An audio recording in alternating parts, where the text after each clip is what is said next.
Welcome to మాలిన్ kitchen. ఈ రోజు అయితే మనం గోధుమ పిండి హల్వా చేసుకుందామండి. కేవలం మన ఇంట్లో ఉన్న వాటితోనే మనం ఇలా హల్వా చేసుకుంటే హెల్దీగా చాలా బాగుంటుందండి.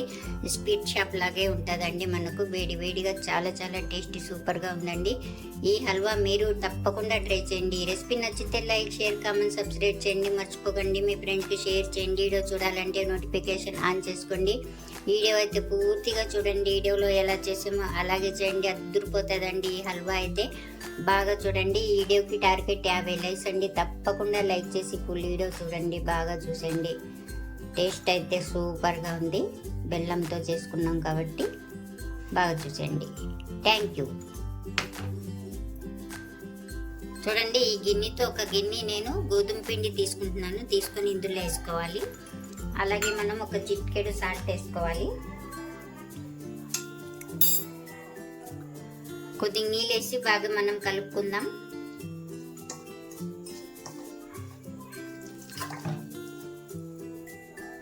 ఇలా బాగా మనం ముద్దలాగా కలిపేసుకున్నాం చూడండి. ఇప్పుడు మనం ఇందులో చూడండి, ఈ పిండిలోనే మనం ఈ ముద్దలో నీళ్ళు వేసుకోవాలి. ఒక 2-3 గ్లాసులు వేసుకుందాం, ఎన్ని పడితే. ఇలా బాగా ములిగేదాకా వేసుకోవాలి. 2 గ్లాసులు వేసుకున్నానండి. ఇలా నీళ్ళు వేసుకున్న తర్వాత ఇప్పుడు మనం మూత పెడతామండి. మూత పెట్టేసి ఒక 3 నిమిషాల దాకా పెడదాం. బాగా నానుతుంది మనకు పిండి. పెడతామండి. ఒక 3 నిమిషాలు 4 నిమిషాలు పెట్టామండి. చూసారా, ఇలాగైతే అయింది మనకు పిండి. బాగా మనం చేయి శుభ్రంగా కడిగి బాగా మనం నీళ్ళల్లో కలిపేసేయాలండి పిండి అంతని. చూడండి, మనం బాగా పిండిని కలిపేసుకున్నాం. ఇప్పుడు మనం మరో గిన్నె తీసుకోవాలండి. తీసుకొని జల్లెడి పెట్టుకోవాలి. జల్లెడి పెట్టుకున్న తర్వాత చూడండి, మనం పిండిని నీళ్ళల్లో బాగా కలుపుకున్నాం కదా, ఇలాగా ఇందులో వేసేసుకోవాలి.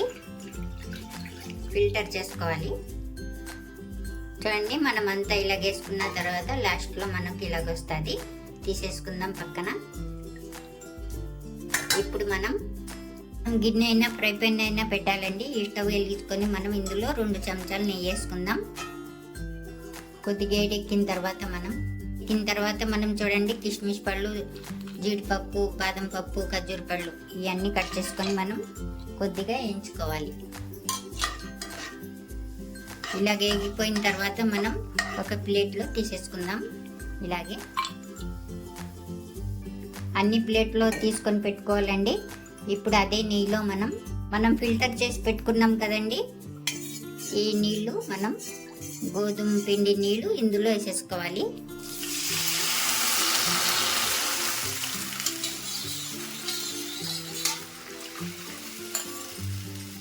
వేసుకొని బాగా కలుపుకుంటా ఉడికించుకోవాలి.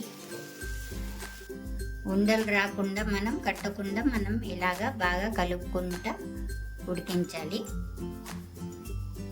అయితే బాగా ఉడుకుతుంది చూసారా. ఒక చిటికెడు సాల్ట్ అయితే వేసుకోవాలి.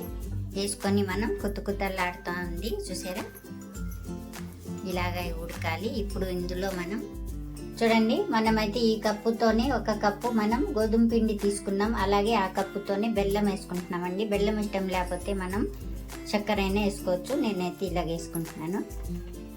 బెల్లం వేసుకొని బాగా కలుపుకుంటా ఉడికించుకోవాలి హల్వా. అలాగే 1/2 చెంచా ఇలాచీ పౌడర్ వేసుకోవాలి. వేసుకొని మనం బాగా కలుపుతూ బెల్లం కరిగేదాకా ఉడికించుకోవాలి.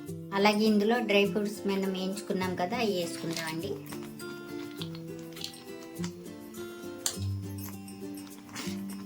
ఇలా వేసుకొని బాగా కలుపుకోవాలి. చూసేద్దామండి. చూడండి, ప్యాన్కి అయితే మనకు అంటుకోలేదు. బాగా రెడీ అయిపోయింది హల్వా. చూసారా ఎంత సాఫ్ట్గా హల్వా అయిందో, గోధుమ పిండి హల్వా. మీరు లైక్ చేస్తారు లేదండి, తప్పకుండా రెసిపీ చూసి లైక్ చేస్తూ ఉండండి. మాకు కూడా చాలా సంతోషంగా ఉంటుంది. చేసి పెట్టాలని అనిపిస్తూ ఉంటుంది మీరు లైక్ షేర్ చేస్తూ ఉంటే. అయిపోయిందండి, రెడీ అయిపోయింది చూసారా. ఇప్పుడు మనం స్టవ్ అయితే ఆఫ్ చేసేసుకుందాం. అంతే అండి, ప్లేట్లో వేసుకున్నామండి. మనం ఎంతో హెల్దీ అయినా ఎంతో సింపుల్గా అయిపోయే గోధుమ పిండి హల్వా అయితే రెడీ అయిపోయింది. ఈ రెసిపీ నచ్చితే లైక్ చేయండి.